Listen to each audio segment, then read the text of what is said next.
Hey, Chris J. Yes. Quick question. For Zoom, when you do presentations, do I have to have the PowerPoint or does Zoom work with PDFs just as You'll well? work with PDFs, whatever you see on your screen. In fact, if you want to,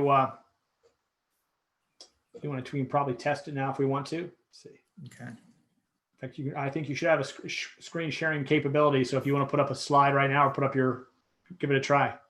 Okay.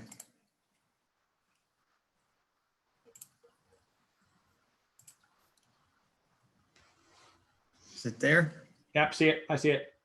Okay. I'll go ahead and stop sharing then. Let me. Yeah. Are the slides updating? Yep, they are. You're looking good. Okay.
Of course, I don't see Kurt yet.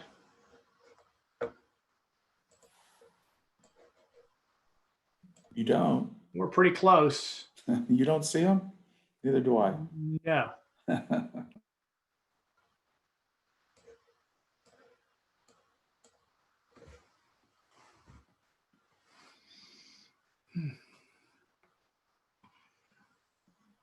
I just reached out to him. Okay, thanks.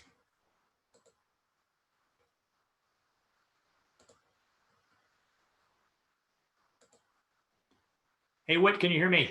See, you're muted. I can hear you. Very good. Did you have your hand raised? I did. I just wanted to see if you could elevate me to a panelist because I didn't take care of that beforehand. Absolutely. Should be in there now.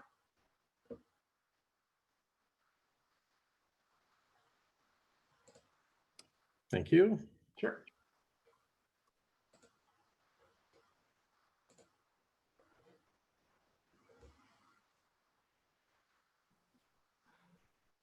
Hey, Chris. Yes. Kurt responded that he did not receive an invite, a Zoom invite. I'm going to resend his. Okay.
Hey, Chris, Yeah, you sent it on the 2nd, right? Because I received mine on the 2nd. I believe so. But let me just grab him here real quick, okay? Okay, okay.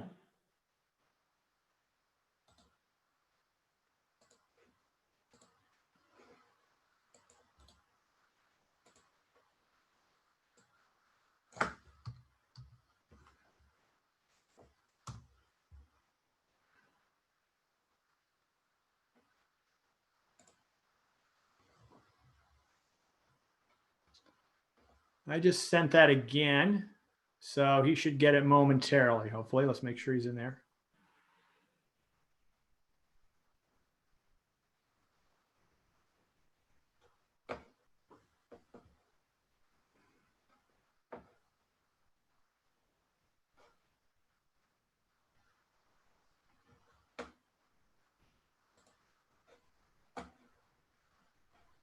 Are you texting with him? Yes, I am. Okay. I told him you just sent it. No, I think it would appear momentarily. If there's an issue, we can always have him join as an attendee. We can send him that link and I can admit him that way. But let's give him a second. I think it'll pop up.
Chris, I see Kurt logged in as an attendee, in case you didn't Aha. see that. Thank you. Let me go back to that thing because I was not on that. Let me get in here, get him in. Hold on. Kurt, can you hear me? Kurt, are you there? I see Kurt in the meeting. His mic is muted, but if he unmutes it, we should be good. How's that? Can you guys hear me? We got you now. All right. Never easy. It is a Monday and a Tuesday. I bet you everybody's had those things. Welcome, everybody. And I think it's since 1:35. If you want to begin, we can begin whenever you're set. We'll start it right now. Calling to order this TMC meeting for September 8th, 2020 at 1:35 p.m. This is a meeting. This This is pursuant to Governor's executive order. We're doing this virtual meeting via Zoom. Please be advised during any type of vote, I will ask for any both yays and nays. And if you ask for do a motion or second it, please state your name for the record so we know who did the motion and who seconded the motion. And then I will delay a little bit to give people who want to say nay on anything the opportunity to do so. So at this time, it's time for public comment. Anybody who wishes to speak now has the time to do so. Jennifer, go ahead. I need to go ahead and call roll first. Yep, I see that. I've jumped ahead. Jennifer, would you please call roll? I sure will. Janina?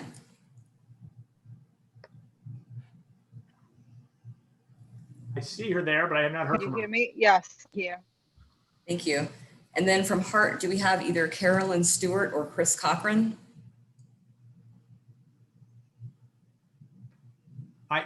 This is Loretta Hardwick, setting Hart. Can you guys hear me? Yes. Is this Carolyn Stewart?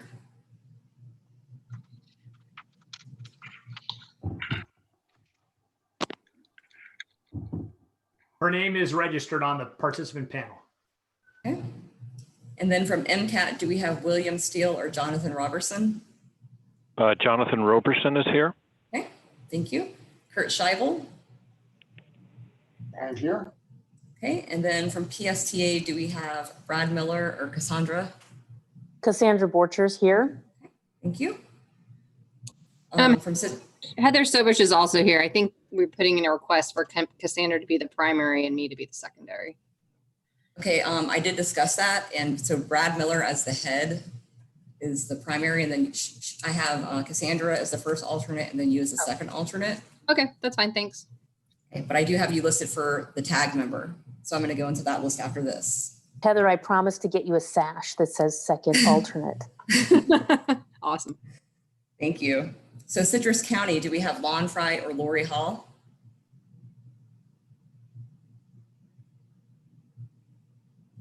Okay. And then from Polk County, Tom Phillips. Okay, so for Sarasota County, do I have either Robert Lewis or Sarah Blanchard? Okay, so I will go ahead and move on to the tag list. Paul Simmons? Yes, I'm here. Okay, thank you. Ming Gao? I do not see him. Okay. Kenneth Russ?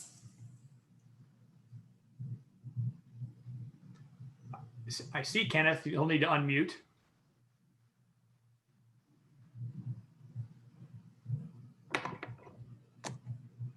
Okay. Don Shepard?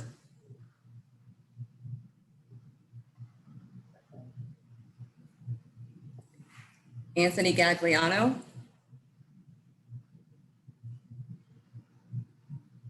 Judette Dorsey? And then finally, I have Whit Blanton. Here. Thank you, sir. Okay, so we do have a quorum and we can go ahead and proceed. Thank you, Jennifer.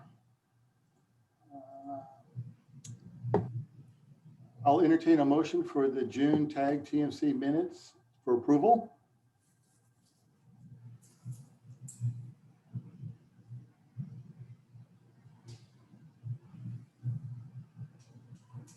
Anybody? So moved, Cassandra Borchers. Second, Jonathan Roberson. I have a motion and a second. Any discussion? All in favor, say aye. I do apologize, Kurt. I do have to take roll call. Oh, you have to do the roll call one? Yep, but it's just for the TMC members. Okay. So I'll go ahead and do that. Janita Stampley? Hi, you can hear me. We can hear you. How would you like to vote, Janina?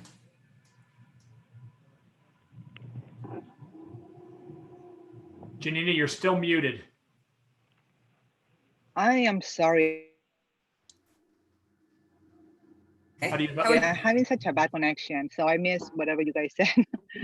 How would you like to I was vote just for on the on the motion minutes? to approve the minutes. Oh, yeah, no, I'm okay with that. I thought you guys heard me. I'm sorry. Okay, thank you. No problem. Carolyn Stewart,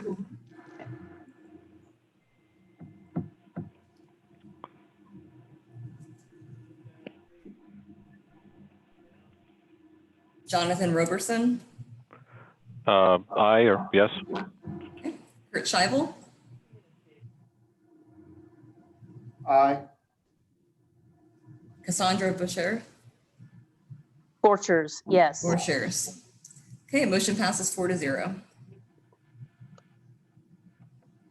And now I think I get to turn it over to you, Jennifer, to run elections and nominations for my position. I've been doing this for a year.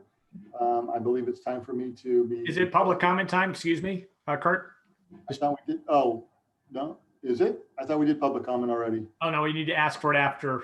I think now is the time to ask for Okay, it. and we'll go ahead for public comment. Is, Cindy, do we have anybody who's on webcam or has any public comment? We do not have anybody on the line for public comment at this time, and we did not receive anything in email. Okay, is there anybody, Chris, you don't have anybody online either, right? I do not. So then there's no public comment. Now we can move on to the action item 4, which is election of the 2021 TMC officers. I believe, I'm not sure what the whole rules are. Would that be you, Jennifer, that outlines that? Not necessarily. So basically, per our bylaws, every September we are to have an election to elect new officers. And that's what we are doing. I know last year, we went around and people nominated one another, and then we took a final vote. So we'll take nominations at this time. Floor is open. I'd like to nominate Kurt Scheibel to continue as chair. Do the bylaws say that it can be 2 years in a row or 1 year? Because I know some do, some don't. I believe you're fine at 2 years. Cassandra, I'll remember this. I miss you.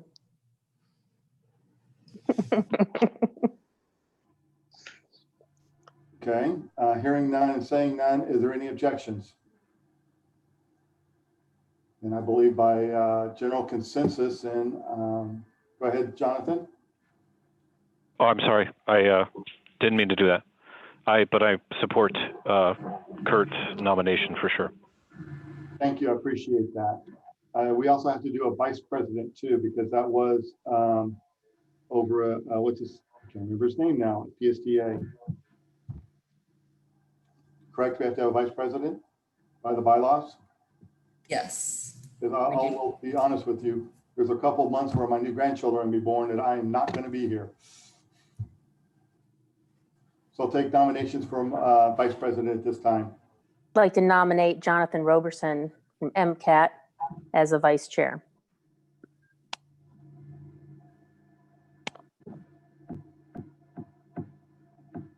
Anybody else?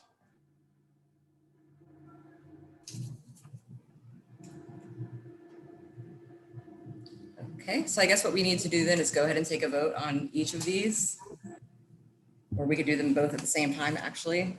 So voting for Kurt to continue as chair and Jonathan to be this year's vice chair. I'm going to take roll. Janina? I'm good with that. Thank you, guys. Thank you. Carolyn Stewart?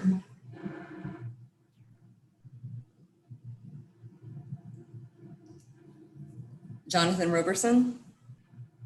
Aye. I don't know if I can vote for myself, but I'll vote for Kurt. You can. Kurt Scheibel? All right. And the same, I abstain from me, but I do vote for Jonathan. And Cassandra? Absolutely, yes.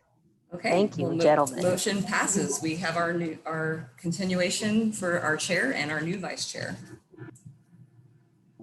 Okay, moving on, and I keep clicking off the agenda item here. Then we're moving on to presentations. I believe, Brian, you're going to catch us up on the regional rapid transit and the breakdown. Yep, so just give me a second here to share my screen.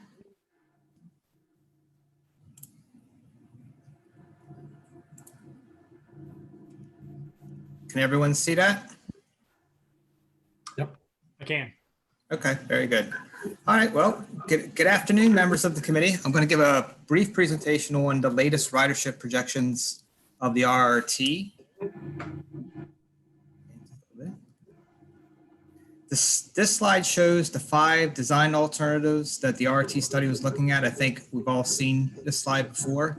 The different color lines represent the different types of alignment. So the purple line is the freeway BRT lanes, the orange line, the bus on shoulder lanes, the green line, the express lanes, the light blue line, mixed traffic or general purpose lanes, and the pink line, the business access transit or BAT lanes. So alternative 1 was what we called the TSM alternative. This alternative had minimal investment in the stations and no freeway-based BRT lanes. It would operate for the most part in mixed traffic and be able to bypass congestion when needed by using the bus shoulder. It would operate in express lanes going over the Howard Franklin Bridge.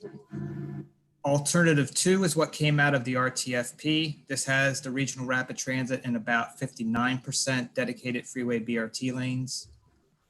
Alternative 3 is the same as alternative 2, but with additional dedicated freeway BRT lanes up into Pasco. That translates into about 77% dedicated freeway BRT lanes. Alternative 4 is the same as alternative 2, but with the RRT and a dedicated bus lane on the Howard Franklin Bridge instead of any express lanes. That translates into about 68% dedicated freeway BRT lanes. And then finally, alternative 5, where almost the entire route, 87% is in a dedicated freeway BRT lane. At the June board meeting, we reached milestone 2 in the study. Our board approved moving forward with the environmental analysis of alternatives 1, 3, and 5. The next time WSP will present to our board will be in October. Scott will give an update on station design, the amount of parking that's needed by the RRT, and vehicle technologies that are being considered. We will hit our next major milestone, milestone 3 in January. And that's when we will request permission from the board to apply to enter into the CIG program. Second. Okay. So WSP has been working on the operations plan for the RRT, and they're proposing a trunk and branch system instead of just one route that goes from Wesley Chapel to downtown St. Pete. This trunk and branch system would consist of the 7 routes that you see here. The 2 in green are focused on service between Wesley Chapel and downtown Tampa. The 2 in blue are focused on service between North Tampa and West Shore. The 2 in red are on service between downtown St. Pete and downtown Tampa. And then finally, the 1 in yellow connects downtown St. Pete to the Gateway. The next 3 slides are going to show the ridership by route for alternatives 1, 3, and 5. So for alternative 1, we're looking at about 3,700 to 4,000 daily riders. Of that, 1,100 to 1,300 are new daily riders. In terms of the order of magnitude, where is the ridership occurring? Most of the ridership is going from Wesley Chapel to downtown Tampa. That's about 1,450 riders. Next in the order of magnitude is about 1,000 riders between North Tampa and West Shore. Another 1,000 between downtown St. Pete and downtown Tampa, and about 550 from downtown St. Pete to the Gateway. Moving on to alternative 3. The ridership is higher, but the order of magnitude is about the same. So we're looking at about 6,300 to 67 daily riders under alternative 3. Under that scenario, about 3,100 to 3,400 are new riders. Roughly 2,850 of those are riding on the routes between Wesley Chapel and downtown Tampa. About 1,725 between North Tampa and West Shore, and then another 1,500 between downtown St. Pete and downtown Tampa. And finally, with alternative 5, looking at about 7,300 to 7,600 daily riders. Of those, 3,800 to 4,100 are new riders. And again, most of the riders are coming from Wesley Chapel going to downtown Tampa, about 3,100. Next in order is about 1,850 riders going from North Tampa to West Shore, and about 1,800 going from downtown St. Pete to downtown Tampa. So under all three scenarios, generally most of the riders are coming from Pasco going to downtown Tampa. Next, it's between North Tampa and West Shore, and then finally downtown St. Pete to downtown Tampa. That's kind of the order of where the ridership is going. And with that, I'll open it up to any questions.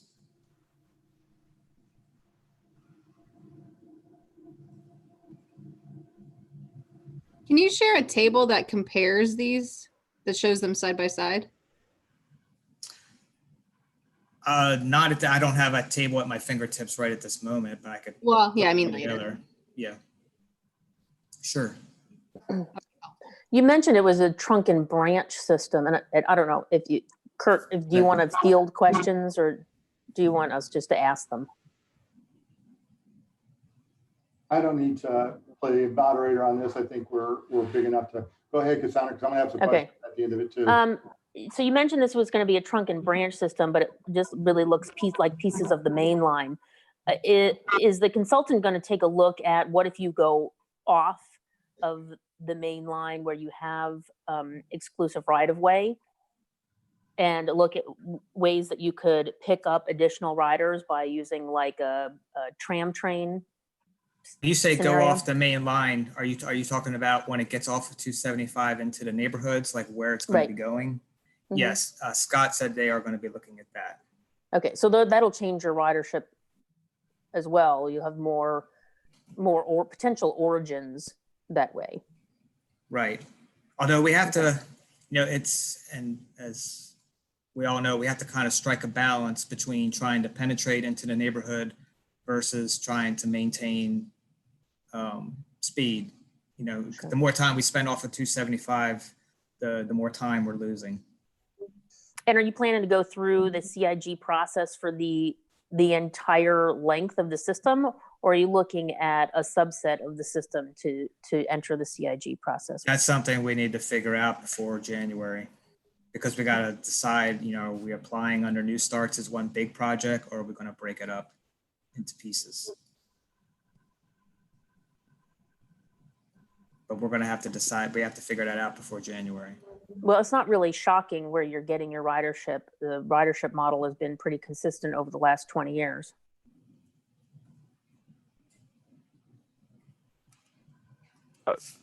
Brian, this is Go ahead. this is Jonathan. I'm a little late to this studying game, but real generally, are any of the options, I guess, especially number three or number 5, are they already funded in TIPS or long-range plans, or somehow funded with roadway money, flex to transit, or is this all starting from like new costs? Just capital cost-wise. I'm sorry, I didn't mean to cut you off. Go ahead. No, that was it. And even the TSM alternative is any option going to be generously funded by something non-CIG program as it stands today? Yes, that's a great question. A good chunk of the capital costs are being borne by FDOT's TB Next project. Pretty much all of the guideway improvements on 275, that is all falling under, almost all of it is falling under TB Next. What the CIG dollars are going to be used to pay for is obviously for the fleet and for the stations. Okay, so most of the fixed guideway capital, roadway type of capital is funded by FDOT. Yes, and I would go further to say that if it weren't for FDOT and the TB Next project, the RT would be going nowhere. It would not be cost effective. Thank you. So my two questions are, Brian, is how serious are you looking at the going off on the 56 and the 54 dotted lines that you showed up there?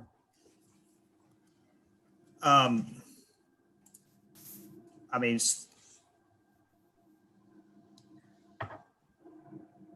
that is the plan to go where those lines are. I'm not, I mean, I'm talking about the I dotted would say lines it's, that I go would off say to it's the fairly right. serious.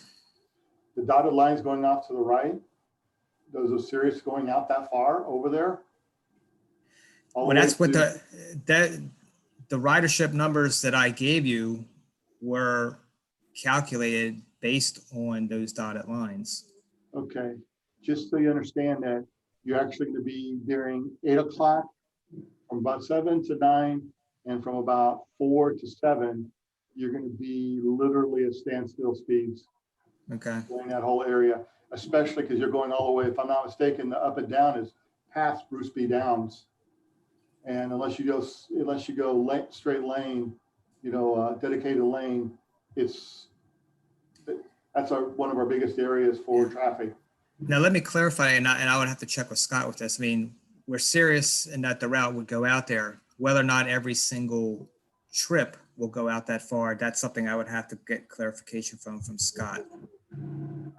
Honest truth, I think we ought to look at how I can supplement that through my agency, whether I put Okay. extra service on there just to keep it onto the main areas. Otherwise, you're going to have some slow times.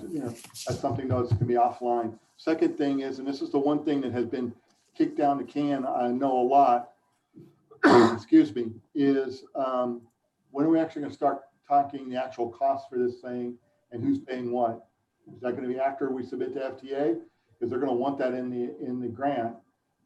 And I can tell you, Pasco County right now is not going to be able to do it. Well, we're still, what, 3 years out from any type of actual funding requirement or allocations? Well, let's see. For under new starts, I mean, you do not have to have the local money identified to enter into the capital investment grant program. Under new starts, you do need to have 30% of the non-CIG funds committed by the end of the 2 years to do the PD study. So we don't need the money identified up front. We don't need to have it identified by January, but I think FTA is going to want to at least know that we've had discussions at the local level and there's some commitment from the locals to moving forward with this project. But you really do need a reasonable assumption about where those funds will come from, even if they're not locked down. Right. That was So- my understanding for new starts too. That's why I'm asking. Yeah. It's so if your reasonable assumption is that you're going to get money from a referendum, that's perfectly legitimate, even if the referendum hasn't happened. So you just have to have a reasonableness check at this point. And my concern goes again to probably every discussion that happens at the BARTA main board, and how is that going to move forward? That would be my concern. So. The discussion should be getting pretty exciting over the next several months. That's an understatement, I think. Well, there's no harm in trying to apply for entry into project development, which is really what you're doing here. Right. It's really as you come out, as you start to develop the project within project development and then start to move towards a rating is when you really want to start to lock down those. So, I mean, it buys you a little bit of time to continue to have the finance conversations prior to a small starts or new starts rating submittal, which is much different than what I think you're asking for, which is just to enter into project development. Correct. Right. Okay. Any other questions for Brian before we move to the next item? What is it that you're looking for us here today, or is this simply for information? It was just information, and if there was like any local insight that you wanted to offer, and you kind of already mentioned it, Cassandra, when you said, there weren't really you didn't see any surprises with the ridership, where it is. So the model's been saying the same thing for decades. Yep. So no, this is just information. Okay. And I think, Chris, you're going to now go into a briefing on 2030 commitment. And again, this is for information. Thank you very much. Let me get my screen up here as well. And we'll begin to sure you can see that. Very good. You see my screen up there, TBARTA 2030 commitment. I'm just going to play it off of here. So this is an update on a conversation we had with the TBARTA policy committee at our last board meeting. As you know, there were a number of recommendations out of Envision 2030. And among them was, how do we build engagement for what we're trying to do regionally? And part of that is finding some common ground by which we can demonstrate that there is some regional cooperation here and that TBARTA can lead the way. And this is the first step in that. So we took this presentation to our policy committee because this is really a consideration that our board needs to decide. So let's start from the beginning. At the TBARTA meetings in July, we identified that there was a goal to develop a communication strategy to build support among TBARTA's partners to advance regional commitment to the RTDP. And there are really three components, three things we were asked to identify. First of all, who are our partners? It may seem obvious, our transit agencies, and we have other partners in the area, but we wanted to identify, for the purpose of this communications initiative, who our partners were, who are the champions. Those are the people who are leading the call for our regional transit initiatives. And most importantly, what is the message? And that's really what I'm going to conclude with here. You know, what is it we're asking people to do? And we do have a recommendation we think we can move forward on.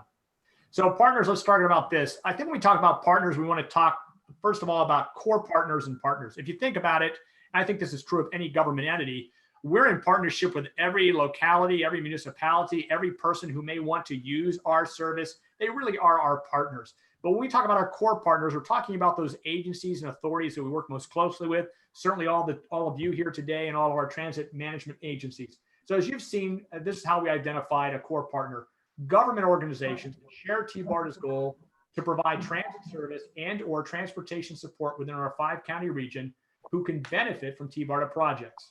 Although each partner has specific needs, TBARTA activities are mutually beneficial to partners. That's how we see our role. So from that, our core partners are our 5-county commissions, the MPOs, the transit agencies, and FDOT. Other partners, certainly local governments, civic groups, business organizations. Yes, they are partners and they're very important to us. But for this part of our messaging, we want to identify our core partners. Champions. Who is a champion? We see a champion as a credible individual who supports TBARTA's mission and objectives and works publicly to advance the TBARTA cause. TBARTA needs board members to be champions, as well as community leaders with influence. Champions will use their voice to help TBARTA realize its goals. The reason we want to put this out here first is because, as opposed to picking champions first, we really think we need to pick the message. If you find somebody who agrees with what you want to do, champions will emerge. And so you can see from the last two bullet points here, if the message is on target and adopted, champions will emerge. And champions are going to be necessary to demonstrate not just support, but enthusiasm for TBARTA's mission. And that really brings us down to, okay, so what is the message going to be?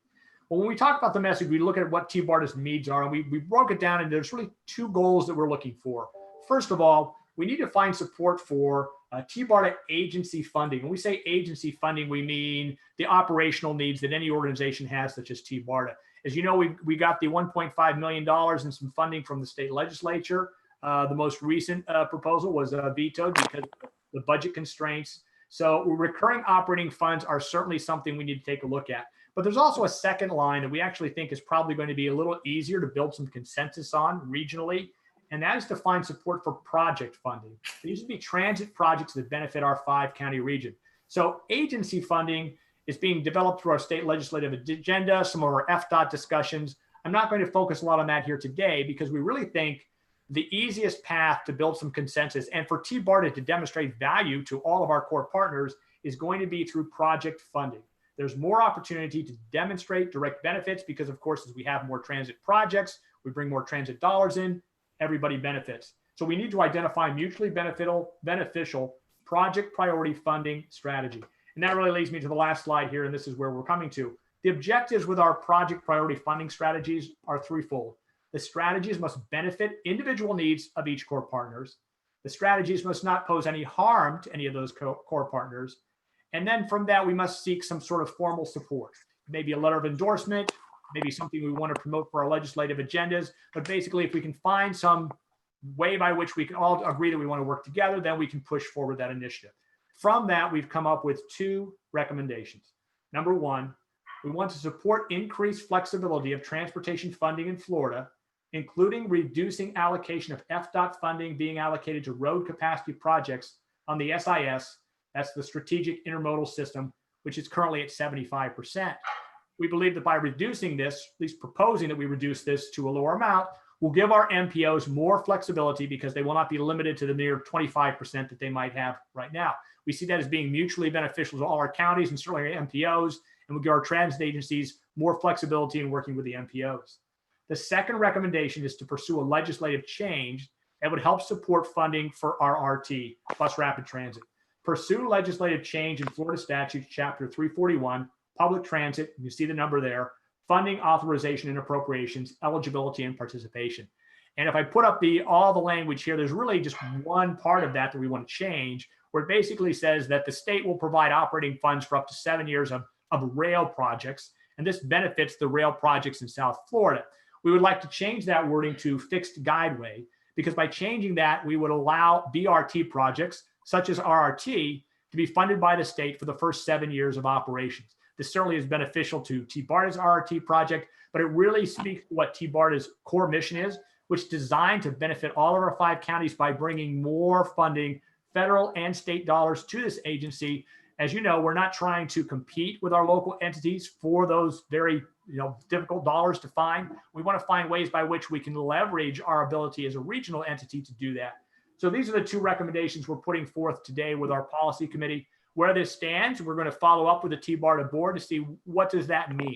So we may be coming to you if you're a transit agency or you're an MPO, you find in the weeks ahead that somebody from TBARTA may be coming to you, maybe a more formal presentation and saying, hey, this is what TBARTA thinks we can bring forward as a value for all of us, and we're looking for your support. And I think it's really good that we get a chance to talk about this today in the TMC meeting to give you a heads up that this is coming. We're open to talking about that, but that is what we are in the process of discussing right now. And with that, I'm open to any questions you might have. Since Whit's on the phone, could we maybe talk about how this fits with the transportation management area discussion that we're having? And then I would also like to know why there is only a focus on the SIS and not other urban arterial funds in our sites for this. So are you asking me a question, or are you engaging Whit? I guess we'll start with that. I'd like to hear from Whit, but that's my other question that's in the back of my mind for anybody who wants to comment on it. And I would also say too, we're certainly open to that. And if anybody on TBARTA has understanding or saying, hey, we actually think there are other initiatives you could help with, I would tell you we are certainly open to that and we want that conversation. With that, I'll hand it over to Whit if he wants to weigh in. Thanks. Yeah, I'll just jump in for a minute on this. We have been working at the Transportation Management Area Leadership Group level, at staff directors level, to develop a draft policy position regarding earmarks for transit and for flexibility of transportation funding for transit.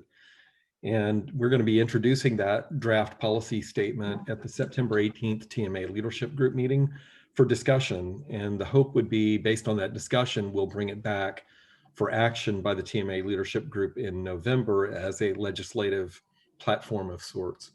And essentially what it calls for is to highlight the problems with allocating funding through earmarks, through legislative earmarks, because of some of the issues that you all are probably all aware of, in that if it's vetoed, that money goes away. It doesn't get reallocated to something else.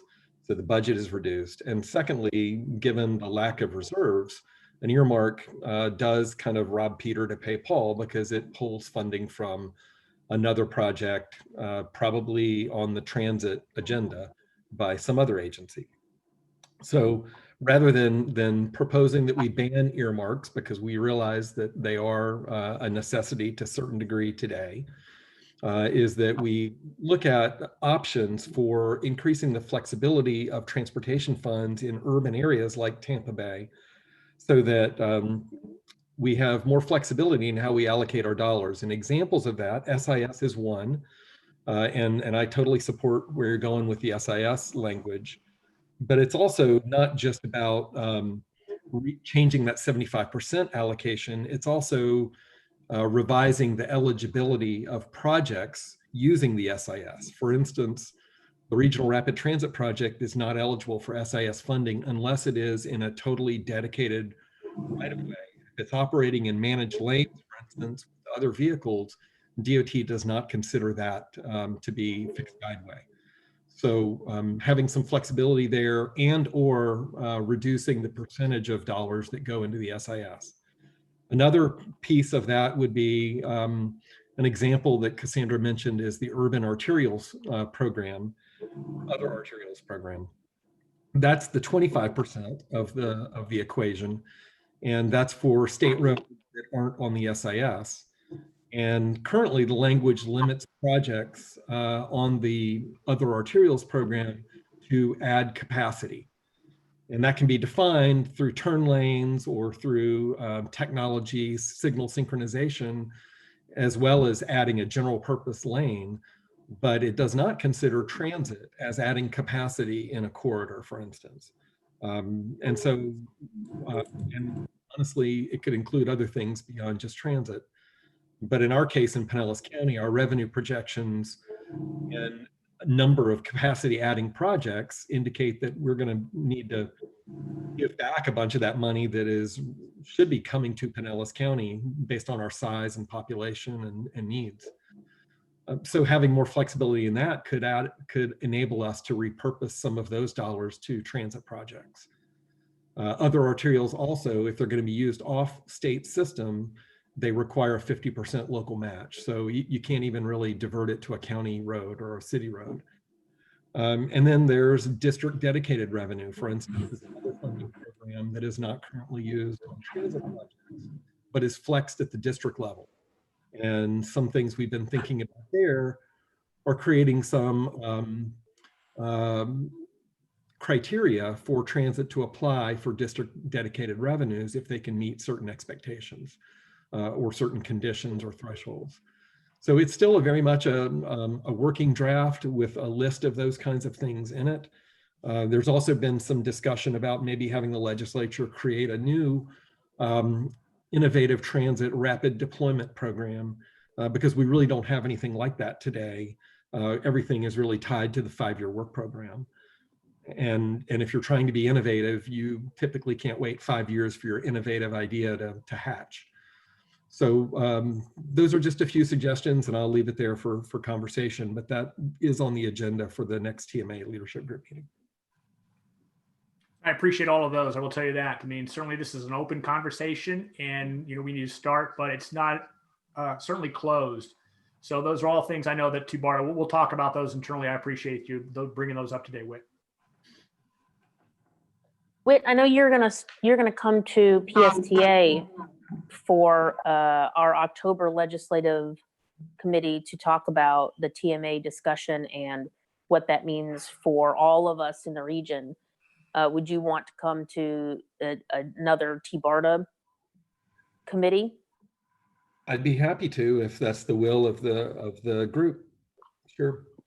I think that would be important to whatever, if Chris's main audience for the conversation is the policy committee, then I think you should go to the policy committee. I think the goal here is that as a region, we recognize that transit is woefully underfunded, that we're competing for scraps is a term that my colleague in Hillsborough uses. And we need to find a way to grow the transit funding pie as best as possible so that we can continue to support this dynamic growing region. And it's just, it may lay the groundwork for local funding decisions if we can have more confidence that there'll be state funding available. Very well said. No, I think that's a good idea. So we'll certainly take that under consideration. Absolutely. Okay, thank you.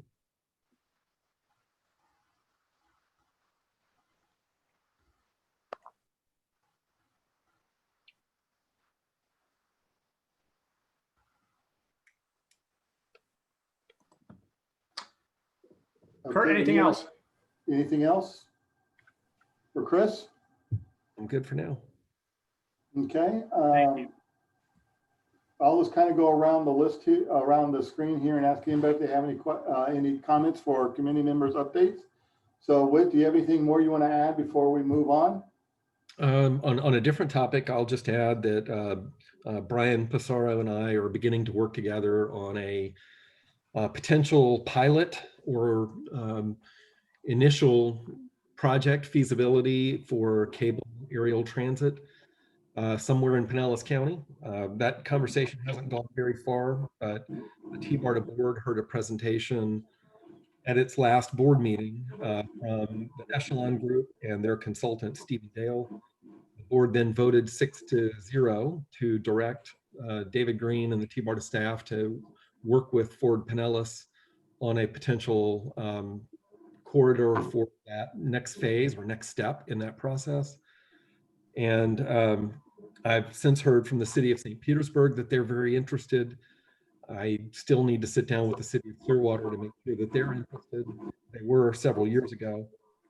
And the idea would be potentially that this would be a privately funded project, but that there would need to be some assurances or guarantees on the back end of operating costs.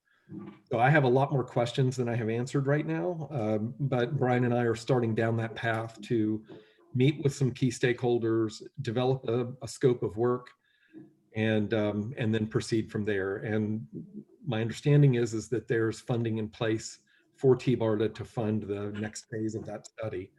Of course, everything is kind of subject to what everybody agrees on the next step is.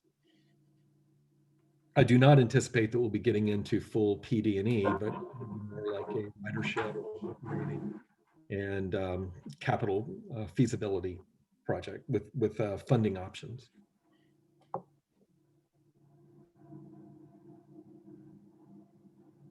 And thank you, Whit. Cassandra, do you got anything you would like to bring to the group?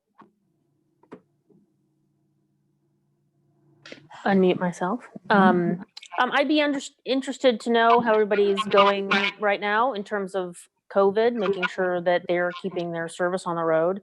You know, we seem to be doing okay, but a little bit concerned about what's going to come up and the effect on our operators and the pressure on our system to keep our system at a max load of 12 riders per vehicle.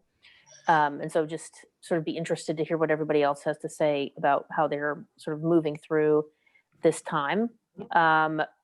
Many of you know that we did our groundbreaking for the Sunrunner project, and we were very excited about that, waiting final construction schedule plans from the contractor. And we have developed a interactive website using Social Pinpoint that probably in the next few weeks we'll start to push out to folks in the corridor as we start to advance our business assistance plan and engage the public on the construction side of the project. So we've got a lot of other things that we're working on, but those are probably the two most prominent things in the agency right now.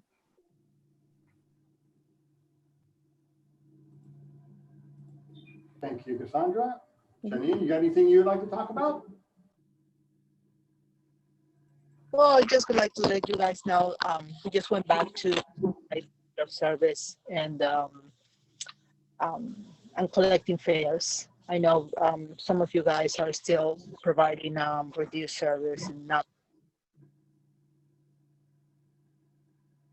So we are providing full service at this time. Thank you. Thanks a lot. Heather, do you have anything you'd like to talk about? Nope, I'm good. Thank you. It says Carolyn House something. So Carolyn.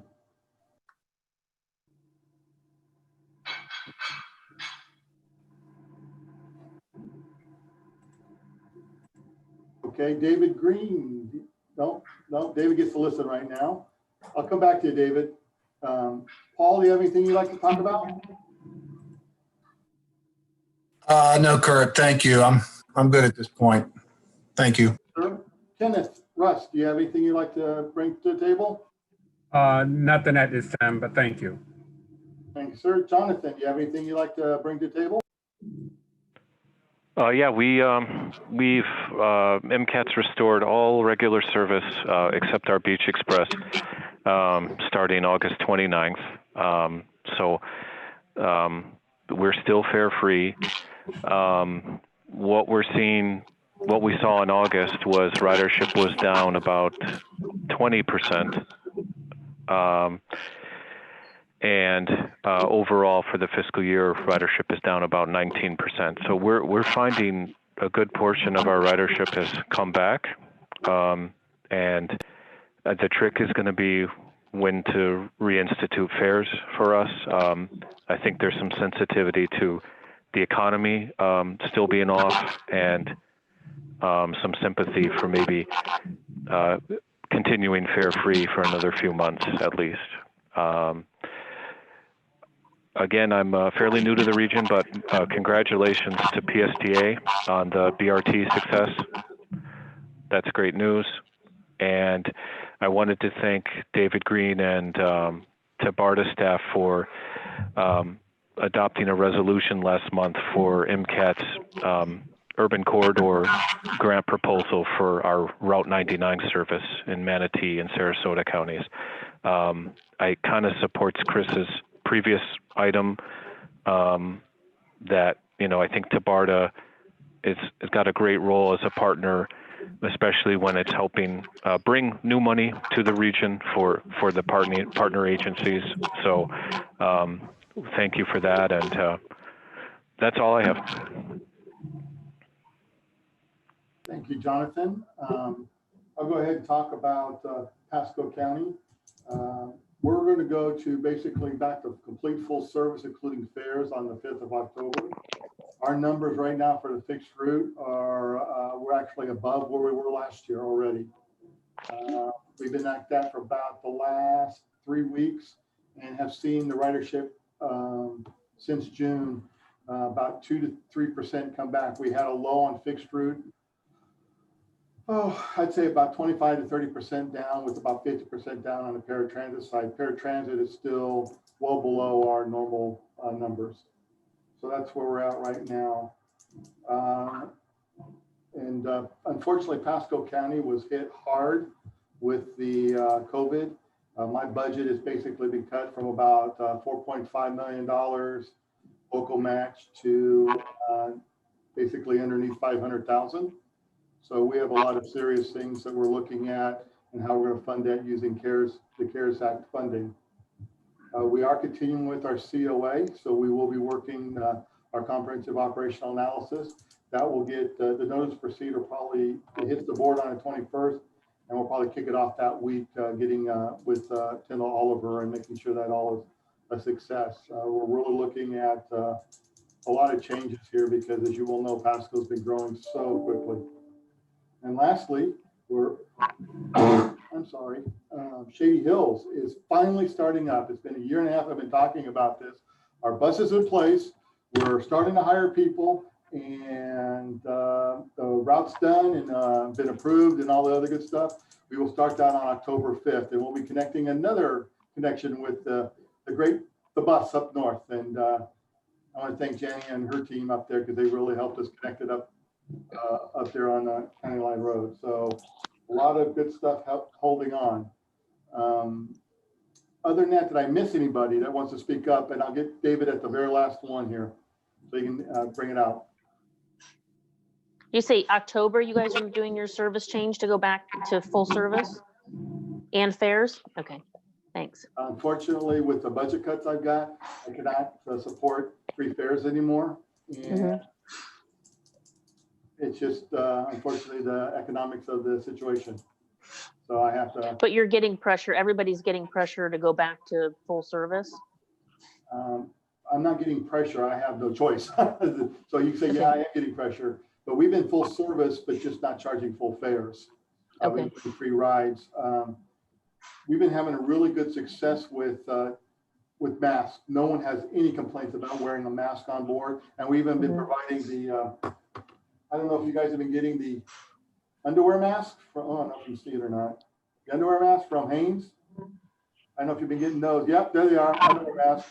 The tidy whitey mask is what some of the team calls them. We've been handing these out and they've been extremely popular.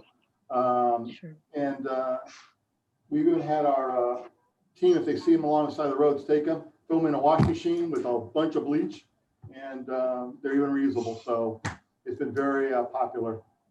So there's Pasco. I don't know what anybody else has been doing. So David, you want to wrap it up? Absolutely. Thanks, Kurt. And thank you all for being on the call and for your comments, and particularly Jonathan mentioning the MCAT project that TBARTA's board approved a resolution of support for. That was just such an obvious project that TBARTA could stand up and get behind. It was included in the TDP down in Manatee.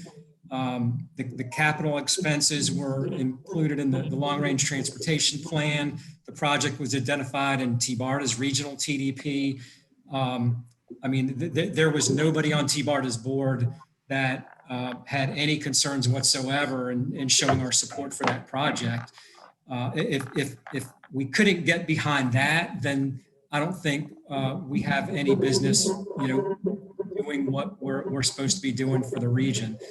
And if anybody else has any projects that would make sense for TBARTA to get behind, I would hope that you all would reach out and let us know so we could show similar support for you all as well. I want to thank you guys for your comments related to the Envision 2030 presentation that Chris did. And I want to echo his comments that, this is a starting point for a conversation. Whit and Cassandra, thank you guys for the comments that you all made. Our goal was to identify a couple of things that we felt everybody would support and could get behind, but we certainly didn't exclude anything at all intentionally whatsoever. If there are other suggestions that you all have that would benefit you as individual transit operators or MPOs, that would in fact bring new money to the Tampa Bay region, then we're all about that. We just need to know what these things are, and then in turn to be able to communicate that to our policy committee and the board. So again, Cassandra, thanks for the suggestion of bringing Whit to TBARTA's policy committee to continue this conversation. I think that's all I've got.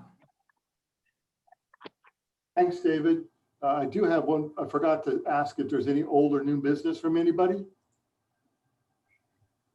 Hearing none and seeing none. Kurt, this is Chris D. TBARTA is updating their Title VI plan. Within that report, we have a table that shows the ethnic makeup of our TMC. And so this is just a heads up that I'm going to be sending you all an email just so that I can update this table that I'll provide. So you all need to provide your ethnicity. That's it. Thank you. No problem. Any other old or new business? Yes, Caucasian. Okay, I will entertain a motion to adjourn. So moved. And then we said adjourned. Y'all have a great day. Thanks, everybody. Thank you.